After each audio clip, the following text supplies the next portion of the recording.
मैं हूं बालकृष्ण खरेजा, आप देख रहे हैं डेली लाइव। आइए शुरुआत करते हैं आज के समाचारों की। आबकारी विभाग ने अवैध शराब का धंधा करने वाले लोगों के खिलाफ कार्रवाई करते हुए गांव गंगागढ़ में 6000 लीटर लाहन व शराब की भट्टियों को नष्ट करवाया। पुलिस ने मौके से एक व्यक्ति को गिरफ्तार किया है। हथकढ़ शराब बनाने के गढ़ के रूप में बदनाम गांव गंगागढ़ की रोई में शनिवार सुबह आबकारी विभाग की टीम ने भारी जाब्ते सहित दबिश दी। हनुमानगढ़, नोहर, भादरा व संगरिया आबकारी विभाग की टीम की संयुक्त कार्रवाई से हथकढ़ शराब बनाने वालों में हड़कंप मच गया। आबकारी विभाग के वाहनों को मौके पर आता देख हथकढ़ शराब कारोबारी मौके से फरार हो गए। एक व्यक्ति को आबकारी पुलिस ने मौके पर धर दबोचा। साथ ही 56 लीटर हथकढ़ व एक मोटरसाइकिल जब्त की गयी। करीब 6000 लीटर लाहन भी पुलिस ने नष्ट करवाया। पुलिस के अनुसार 4-5 चालू भट्टियां भी तोड़ी गयी। जिला आबकारी अधिकारी संजीव पटावरी के निर्देशानुसार शनिवार को हनुमानगढ़, संगरिया, भादरा व नोहर के आबकारी विभाग की संयुक्त टीम ने हनुमानगढ़ आबकारी विभाग के प्रराधिकारी कैलाश चंद्र स्वामी के नेतृत्व में हथकढ़ शराब बनाने के गढ़ गांव गंगागढ़ की रोही में रेड मारी। टीम में शामिल आबकारी विभाग के जवान कई वाहनों में सवार होकर दबिश देने पहुंचे। इस दौरान मौके पर हथकढ़ शराब बनाने की 4-5 भट्टियां चालू थी। टीम ने मौके से हथकढ़ शराब बनाते दलीप पुत्र फूलचंद राजपूत निवासी वार्ड नंबर 3 गंगागढ़ को गिरफ्तार कर लिया। साथ ही 56 लीटर हथकढ़ शराब व एक बाइक भी जब्त कर ली। करीब 1.5 घंटे चली कार्रवाई के दौरान करीब 6000 लीटर कच्ची शराब लाहन भी नष्ट करवाया गया। इस संदर्भ में आबकारी विभाग की ओर से पकड़े गए आरोपी के खिलाफ आबकारी अधिनियम के तहत मामला दर्ज किया गया है। आज सुबह जो है गंगागढ़ गांव के रोई में आबकारी विभाग द्वारा कार्रवाई की गई। इसमें पराधिकारी कैलाश स्वामी के नेतृत्व में जो है जिले की समस्त फोर्स, जिसमें हनुमानगढ़, नोहर, भादरा, संगरिया की ईबीएफ फोर्स भी शामिल थी, सबको सम्मिलित करते हुए कार्रवाई की गई। इसमें करीब 6000 लीटर वोस नष्ट किया गया और 5 भट्टियां नष्ट की गई और 56 लीटर हथकढ़ शराब बरामद की गई और एक मोटरसाइकिल बरामद की गई और एक आरोपी को भी गिरफ्तार किया गया। ये कई गांव हैं जिनमें निरंतर शिकायतें प्राप्त होती रही है। एक तो गंगागढ़ है, एक पीर का मड़िया और एक सूर्यवाड़ा। इनमें जो है जैसे शिकायत प्राप्त होती है मुखबिरी करवा के इनमें कार्रवाई की जाती रही है। जी हाँ, आबकारी विभाग की तरफ से अभियान भी चल रहा है, कोविड के अंतर्गत भी चला है, जिसमें इन गांवों में 1 लाख लीटर से अधिक जो है वोस नष्ट की गई है और मुकदमे भी काफ़ी बढ़ाए गए हैं इन गाँवों में और भट्टियाँ भी नष्ट की गई है और समय समय पर कार्रवाई की जाती रही है। मौके से 56 लीटर शराब और ये भट्टियाँ नष्ट कराई गई और 6000 लीटर जो है वोस नष्ट कराई गई और एक मोटरसाइकिल और एक आरोपी को गिरफ्तार किया गया। माकपा कार्यकर्ताओं की बैठक शनिवार को जंक्शन स्थित शहीद भगत सिंह यादगार हॉल में आयोजित की गई। बैठक में केंद्र सरकार की कथित जनविरोधी नीतियों के खिलाफ रविवार को गिरफ्तारियां देने का निर्णय लिया गया। जंक्शन स्थित शहीद भगत सिंह यादगार केंद्र में शनिवार को मार्क्सवादी कम्युनिस्ट पार्टी कार्यकर्ताओं की बैठक का आयोजन किया गया। बैठक में केंद्र सरकार की निजीकरण की नीतियों के विरोध में निंदा प्रस्ताव पारित किया गया। माकपा कार्यकर्ताओं ने बताया कि सार्वजनिक विभागों से करोड़ों लोग रोजगार से जुड़े हुए हैं, लेकिन अब केंद्र सरकार इन्हें बड़े बड़े पूंजीपतियों को बेचने का काम कर रही है। उन्होंने बताया कि लॉकडाउन के चलते देश का प्रत्येक वर्ग आर्थिक तंगी का सामना कर रहा है। ऐसे में सरकार को नागरिकों को संबल प्रदान करते हुए उसे आर्थिक विषमताओं से उभारने का काम करना चाहिए, लेकिन सरकार इसके विपरीत देश की जनता को बरगलाने और उसका रोजगार छीनने का काम कर रही है। भाकपा कार्यकर्ताओं ने बिजली के बिल माफ करने, टैक्स श्रेणी में नहीं आने वाले परिवारों को प्रतिमाह भत्ता देने, जरूरतमंद परिवार के प्रति सदस्य को 10 किलो गेहूं देने सहित अन्य मांगे पूरी करने की मांग की है। इसी क्रम में 9 अगस्त को जिले भर में माकपा कार्यकर्ता पुलिस थानों में गिरफ्तारियां देकर विरोध दर्ज करवाएंगे। बैंक जो हमारे थे उसमें अभी 40% की है और से प्राइवेट करने जा रहे हैं।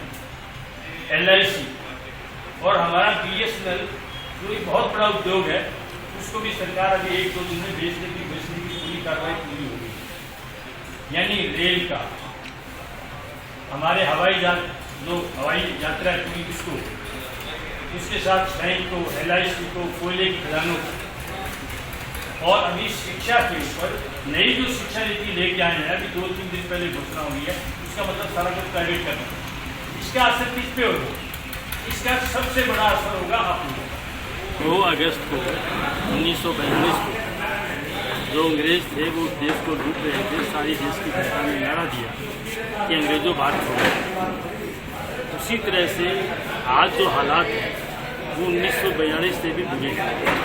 आज हमारे देश के अंदर तमाम जो सार्वजनिक क्षेत्र के कारखाने हैं चाहे आप उसको रेल को ले लीजिए, बीएसएनएल को ले लीजिए, बैंक को लिए, LIC है या हमारा सड़क परिवहन है, शिक्षा और स्वास्थ्य है, सबको केंद्र सरकार जो है देशी विदेशी पूंजीपतियों को भेज रही है।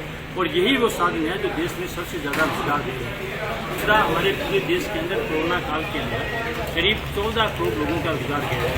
इसलिए हमारा ये कहना है कि नरेगा जो है वो ग्रामीण क्षेत्र के अंदर बहुत बड़ा रोजगार दे रहा है। इसलिए इसको 100 दिन के बजाय 200 दिन करो, मजदूरी होती 600 रुपये करो। हमारे पास 10 करोड़ टन अनाज जो है वो गोदामों के अंदर पड़ा है, लोग भूख से मर रहे हैं। ऐसी हालात के अंदर हर परिवार को 10 किलो अनाज जो है, हर एक व्यक्ति को 10 किलो अनाज प्रति माह की दर से 6 महीने तक किया है। इन सारे सवालों पर लेकर 9 अगस्त को पूरे देश के अंदर लोग सड़कों पर उतरेंगे सत्य आग्रह के नाम पर। हम 2 आग्रह करेंगे।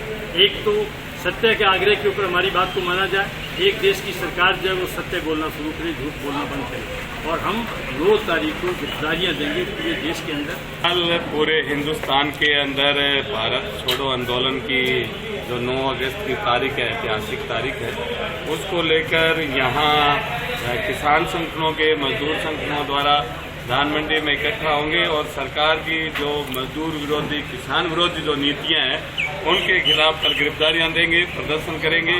इस कार्यक्रम को लेकर अभी बैठक की गई है और ये कल से ये आंदोलन और तेज होगा। भारतीय जनता पार्टी के प्रदेश कार्यालय की ओर से शनिवार को ई-बुक लॉन्च की गई। जंक्शन में भाजपा कार्यकर्ताओं ने वीसी के जरिए कार्यक्रम में हिस्सा लिया। भारतीय जनता पार्टी कोरोना काल में जनता की सेवा के लिए पार्टी द्वारा किए गए कार्य को एक ई बुक के जरिए आम जन तक पहुंचाने का काम कर रही है। शनिवार को प्रदेश भर में ई बुक की लॉन्चिंग की गई। इस मौके पर प्रदेश के सभी भाजपा कार्यकर्ता वीडियो कॉन्फ्रेंसिंग के जरिए एक दूसरे से जुड़े और ई बुक लॉन्चिंग कार्यक्रम में भाग लिया। इसी क्रम में जंक्शन में भाजपा कार्यकर्ताओं ने भी वीसी के जरिए प्रदेश कार्यक्रम में भाग लिया। इस अवसर पर प्रदेश कार्यालय से ई बुक का लोकार्पण किया गया। भाजपा कार्यकर्ताओं ने बताया कि इस ई बुक में कोरोना काल के चलते भाजपा द्वारा किए गए मानवता भलाई के कार्यों का विवरण दर्ज किया गया है, जिसे प्रदेश की जनता तक ई बुक के माध्यम से पहुंचाया जाएगा। उन्होंने बताया कि कोरोना काल के चलते राजनीति से ऊपर उठकर कार्यकर्ताओं ने आम जन की आवश्यकताओं को पूरा करने का प्रयास किया। कोरोना काल में पार्टी द्वारा जरूरतमंदों को खाना उपलब्ध करवाया गया, मास्क व सैनिटाइजर वितरित किए गए, कोरोना वॉरियर्स को सम्मानित भी किया गया। इसके साथ ही जो भी अन्य कार्य पार्टी कार्यकर्ताओं ने किए उनका विवरण इस ई बुक में दर्ज है। कार्यक्रम के दौरान पूर्व मंत्री डॉक्टर राम प्रताप, भाजपा जिलाध्यक्ष बलबीर बिश्नोई, पूर्व प्रदेश मंत्री काशीराम, पूर्व विधायक अभिषेक मटोरिया सहित अन्य भाजपा कार्यकर्ता मौजूद रहे। इस वैश्विक महामारी के समय जो भारतीय जनता पार्टी ने एक राजनीतिक संगठन है, वो सामाजिक संगठन के रूप में पूरे देश भर में काम किया, तो मोदी जी का आह्वान था कि सेवा ही संगठन। इसी के तहत आज पूरे प्रदेश में, राजस्थान प्रदेश में 44 संगठन की दृष्टि से जिले और 44 के 44 जिलों की जो हमने कोरोना के समय जो जनता की सेवा की, कोरोना वॉरियर्स का सम्मान किया, चाहे फेस मास्क बांटने की बात हो, चाहे जरूरतमंद को भोजन की बात हो, चाहे श्रमिकों को तबे तक पहुंचाने की बात हो, चाहे ड्राइव की, जो भी हमने काम किए वो काम एक ई बुक तैयार की गई और आज इस ई बुक का पूरे राजस्थान में एक साथ इसका लॉन्च हो रहा है। जंक्शन पुलिस ने सिविल लाइन इलाके से चोरी के मामले में एक आरोपी को गिरफ्तार किया है। आरोपी की निशानदेही पर चोरीशुदा एप्पल का मोबाइल फोन बरामद किया गया।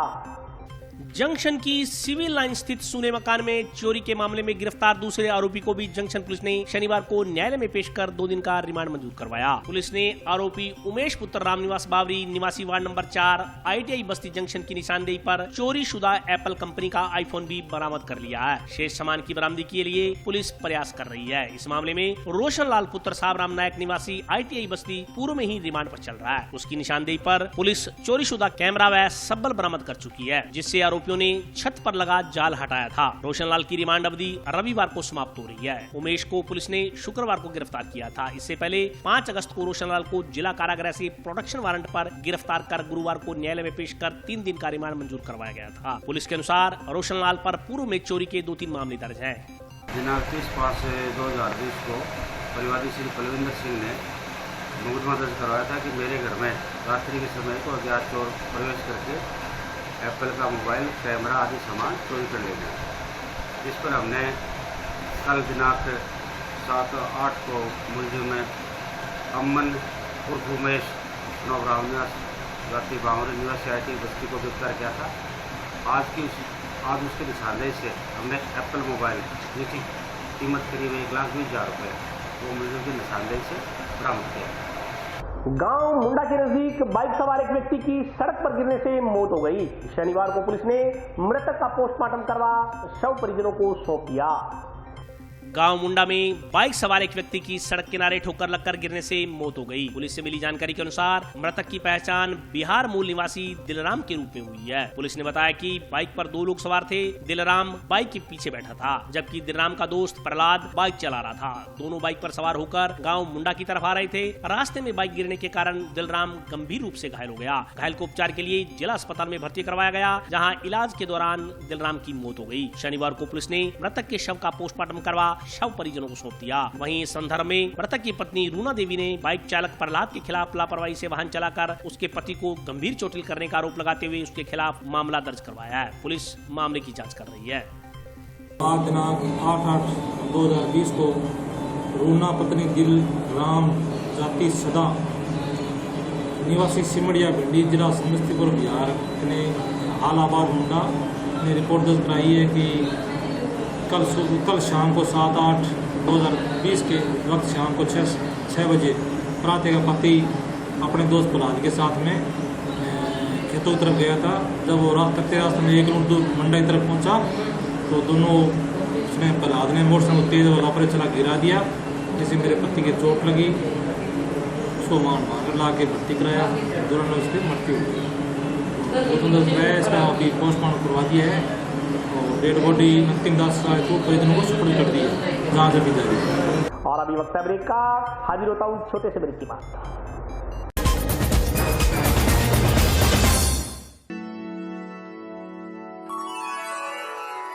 यूं तो कई बार मुझे हंसते देखा है, पर ये हंसी कुछ और है। ये गहना मुझ पर जचता है, पर ये महज एक गहना नहीं, ये रूपरेखा है मेरे मन की, हंसती खिलखिलाती लहरों की, जो आतुर थी अब तक मुझ पर सजने को। इसलिए ये गहना ही मेरा सच्चा श्रृंगार है, श्रृंगार है, श्रृंगार है।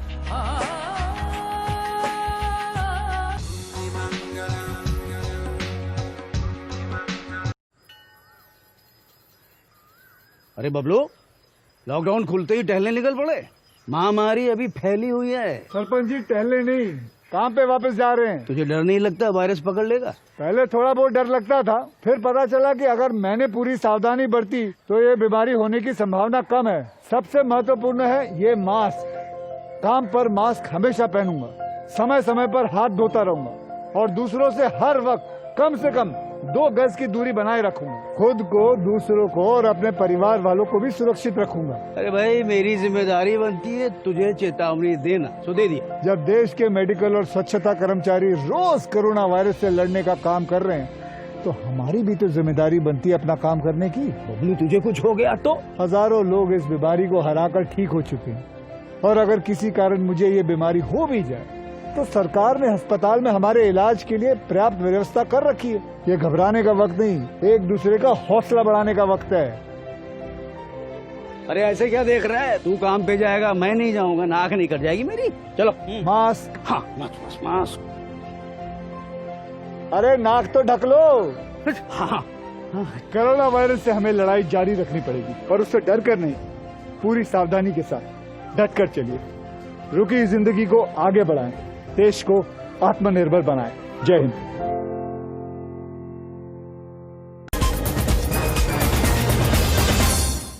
ब्रेक के बाद स्वागत है। आइए नजर डालते हैं अगले समाचारों पर। 9 से 15 अगस्त तक आयोजित होने वाले क्रांति सप्ताह की शुरुआत पौधारोपण कर की जाएगी।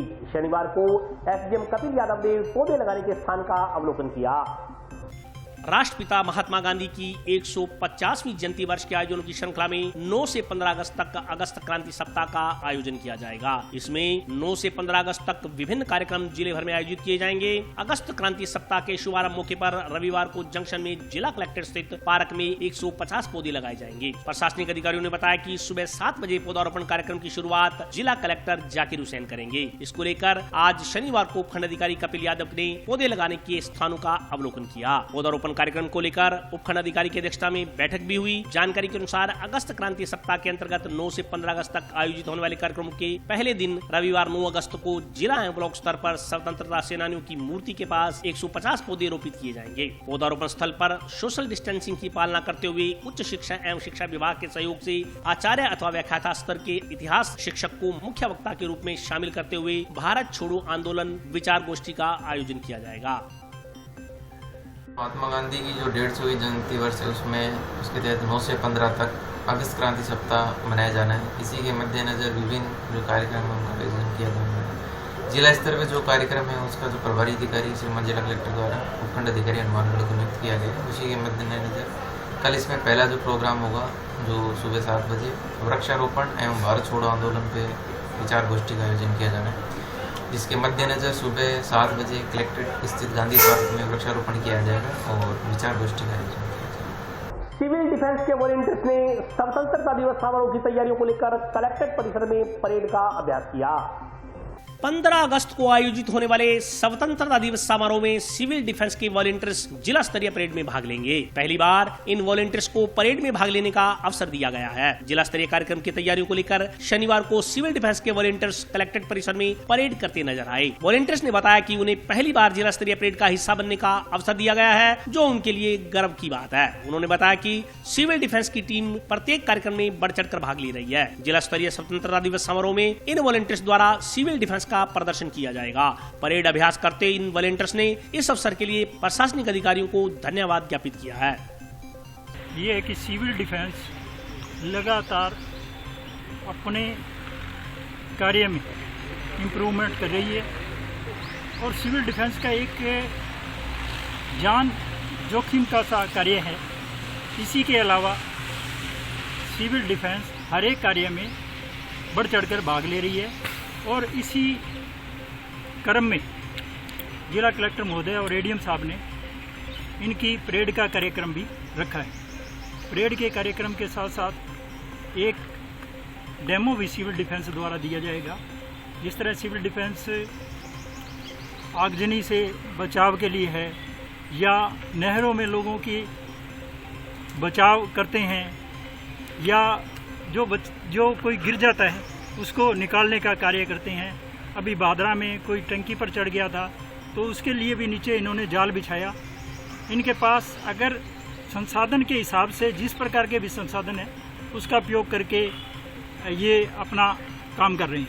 इसका कार्यक्रम ये है कि जब इनको ये चुनौती मिल गई है कि ये परेड करेंगे तो आज ये इसी परेड को इम्प्रूवमेंट करने के लिए उसका अभ्यास करने के लिए आज कलेक्ट्रेट में 7 बजे से इकट्ठे हुए हैं। समय इनकी परेड का कार्यक्रम होगा और 3 दिन इनकी परेड का कार्यक्रम आरआई पुलिस लाइन द्वारा भी कराया जाएगा। लगातार ये इसी में कार्यक्रम करेंगे भी और जैसे भी कलेक्ट्रेट की सुरक्षा का है, कलेक्ट्रेट के पार्कों का है, श्रमदान का है और सिविल डिफेंस के खुद का जो इनका अलॉटमेंट किया हुआ है उनकी सफाई के लिए आज इकट्ठे हुए। हम फर्स्ट टाइम 15 अगस्त में परेड का कर रहे हैं और देखते हैं क्या होता है। अपनी तरफ से फुल तैयारी कर रहे हैं। हम एडीएम साहब और कलेक्टर साहब जी का बहुत बहुत धन्यवाद करते हैं। संगरिया के मीरा कॉलेज को राजकीय कन्या महाविद्यालय में परिवर्तित कर दिया गया है। कॉलेज का नोडल अधिकारी एनएमपीजी कॉलेज के सह प्राचार्य को बनाया गया है। शिक्षा आयुक्तालय के निर्देशानुसार जिले की संगरिया तहसील का मीरा कॉलेज अब राजकीय कन्या महाविद्यालय में परिवर्तित कर दिया गया है। इस संदर्भ में जानकारी देते हुए एनएमपीजी कॉलेज प्राचार्य डॉक्टर नरेंद्र भामू ने बताया कि इस संदर्भ में 7 अगस्त को कॉलेज शिक्षा आयुक्तालय जयपुर की तरफ से आदेश प्राप्त हुए हैं। इसके पश्चात कॉलेज के सह आचार्य डॉक्टर विनोद कुमार जांगीड़ को मीरा कन्या महाविद्यालय में ऑनलाइन प्रवेश प्रक्रिया हेतु प्रभारी नियुक्त किया गया है। उन्होंने बताया कि स्नातक व स्नातकोत्तर की पढ़ाई के लिए पहले आसपास कोई भी राजकीय गर्ल्स कॉलेज नहीं था। मीरा कॉलेज में अब क्षेत्र क्षेत्र की छात्राओं को सुलभ और सस्ती शिक्षा मिल पाएगी। उन्होंने बताया कि राजकीय महाविद्यालयों में जो सुविधाएं विद्यार्थियों को मिलती हैं, वे सब सुविधाएं संगरिया के राजकीय कन्या महाविद्यालय में उपलब्ध करवाई जाएंगी। संगरिया को राजकीय मीरा महाविद्यालय संगरिया में परिवर्तित कर दिया गया और उसका अधिग्रहण कर लिया गया है, मतलब उसको अधिग्रहण करके उसका नोडल अधिकारी नोडल कॉलेज बना दिया गया है। राजकीय नेहरू मेमोरियल महाविद्यालय को नोडल कॉलेज बना दिया गया। अब ये नोडल कॉलेज को प्रवेश प्रक्रिया को संपूर्ण करने का उत्तरदायित्व सौंपा गया है। प्रवेश प्रक्रिया में अब वहाँ पर राजकीय मीरा महाविद्यालय में केवल 2 सेक्शन है वहाँ पर, और उन 2 सेक्शन में जो विषय हैं केवल आर्ट्स है वहाँ पर, और आर्ट्स में से हमारे पास 2 ग्रुप बनाए गए उनके, अंग्रेजी, हिंदी और पंजाबी जो है ये 3 लिटरेचर हैं, इनमें से कोई एक लिटरेचर ले सकते हैं। और विषय जो उनके पास है गृह विज्ञान, राजनीति विज्ञान, समाजशास्त्र, अर्थशास्त्र, संगीत और इतिहास, इनमें से कुछ 2 विषय लिए जा सकते हैं। तो ये तो उनके केवल 2 सेक्शन है, मतलब 200 बच्चों का एडमिशन वहाँ पे इस समय हो सकता है। BA पार्ट फर्स्ट, बाकी क्लासेस उनकी चल रही है सेकेंड ईयर 3rd ईयर की, क्योंकि वो नया कॉलेज नहीं है, वो अधिग्रहण वाला कॉलेज है। मैं आप ये बच्चों से एक निवेदन करना चाहूँगा कि जो विद्यार्थी, जो छात्राएं, क्योंकि महिला महाविद्यालय है, जो छात्राएं वहाँ पर एडमिशन लेना चाहती हैं वो ऑनलाइन प्रवेश प्रक्रिया के तहत अपना अप्लाई कर दें फॉर्म। उनका 11 अगस्त 2020 तक अभी ये ऑनलाइन प्रवेश प्रक्रिया उनकी है। आगे उनके लिए डेट बढ़ेगी निश्चित रूप से, हफ्ता या 10 दिन तक उनकी डेट आगे और बढ़ेगी, लेकिन वो समय का इंतजार नहीं करें, क्योंकि ये मेरिट से होगा एडमिशन। राजकीय मीरा महाविद्यालय में राजकीय विद्यार्थियों को जो सुविधाएं मिलती हैं वो सारी सुविधाएं उनको मिलेंगी। इसलिए अब इसमें बच्चों को अप्लाई कैसे करना है, बच्चे ई-मित्र पर जाएं, अपनी नवीनतम पासपोर्ट साइज फ़ोटो रखें, अपना आधार कार्ड अपने पास रखें, बैंक खाता विवरण रखें, बैंक खाता का विवरण रखें, उसकी फ़ोटोकॉपी रखें अपने पास, वोटर ID या इनमें से जन आधार कार्ड या BPL कार्ड कोई हो तो उसमें से रखें अपने पास। स्वयं या परिवार का सदस्य का स्थायी मोबाइल नंबर उनको नोट करके ले जाना चाहिए। विद्यालय द्वारा जारी स्थानांतरण प्रमाण पत्र TC और CC को ओरिजिनल उनको अपलोड करना पड़ेगा स्कैन करके, उसके ऊपर 12वीं की अंक तालिका लेके जानी पड़ेगी। SC ST OBC का यदि कोई फ़ायदा लेना चाहता है तो उसके लिए उसका सर्टिफिकेट अपलोड करना पड़ेगा। EWS का सर्टिफिकेट उनको लेटेस्ट देना पड़ेगा। 1 मार्च 2020 के पश्चात का EWS आय प्रमाण पत्र का सर्टिफिकेट यदि उनको SC ST OBC की रिजर्वेशन का लाभ है। कॉलेज फाटक के नजदीक निर्माणाधीन अंडरपास सितंबर माह में बनकर तैयार हो जाएगा। RUB पर शेड लगवाने के लिए रेलवे विभाग ने निविदाएं आमंत्रित की हैं। इस संदर्भ में IN अवधेश कुमार ने विस्तार से जानकारी दी। टाउन कॉलेज फाटक के नजदीक निर्माणाधीन अंडरपास का निर्माण कार्य करीब 1 माह में पूरा हो जाएगा। इस संदर्भ में जानकारी देते हुए रेलवे विभाग के IN अवधेश कुमार ने बताया कि अंडरपास का निर्माण जून माह में शुरू किया गया था। इसको पूर्ण करने के लिए 3 माह का समय निर्धारित किया गया था। टाउन के साथ साथ जंक्शन स्थित गांधीनगर कॉलोनी में अंडरपास निर्माण कार्य भी रेलवे विभाग द्वारा करवाया जा रहा है। शनिवार को IN अवधेश कुमार ने कार्यस्थल पर पहुंचकर निर्माण कार्य का निरीक्षण किया व इसे गति देते हुए जल्द काम पूरा करवाने के लिए साइट इंजीनियर्स को निर्देशित किया। रेलवे के IN ने बताया कि अंडरपास में ड्रेनिंग सिस्टम लगवाने व विद्युत तारों को जोड़ने का काम भी करवाया जा रहा है। इसके अलावा उन्होंने जानकारी देते हुए बताया कि अंडरपास के ऊपर शेड लगवाने के लिए टेंडर प्रक्रिया जारी है। शेड निर्माण कार्य को लेकर विभाग की ओर से निविदाएं आमंत्रित की गई हैं। बहुत जल्द टाउन के लोगों को अंडरपास का लाभ मिल पाएगा। आपका ये कार्य ज़्यादा से ज़्यादा 20 दिन के अंदर चालू महीने भर के अंदर इसको बना के आपको दे देंगे। और जो इसकी लॉन्चिंग हुई है जून में हुई है, जून से लेकर 2 महीने के अंदर अंदर ये आपका कंप्लीट हो जाएगा। तो संभावना है पहले से हम उस हिसाब से काम करवा रहे हैं इसमें। और ये ज़्यादा से ज़्यादा अगस्त लास्ट जो अपना चल रहा है लास्ट से पहले इसको कंप्लीट हो जाएगा। और उसके बाद इसमें और आगे जो काम है जो माइनर वर्क होंगे वो आगे जैसे रोड है वो आगे जो साइड में आपकी कॉलोनी रोड है उसको कनेक्ट करना रहेगा। पूरी महीने का सारा प्रपोजल भेजा हुआ है, कर दिया गया है और उसको भी प्रोसेस है कि पूरा उसे पास करवा देंगे और यहाँ पर लगवाने की कोशिश करेंगे। बाकी डिपेंड ऑन फंड है, फंड अवेलेबिलिटी पर डिपेंड करेगा वो चीज़ है। और आज के लिए बस इतना ही। कल फिर हाजिर होता हूँ नए समाचारों के साथ। तब तक के लिए नमस्कार।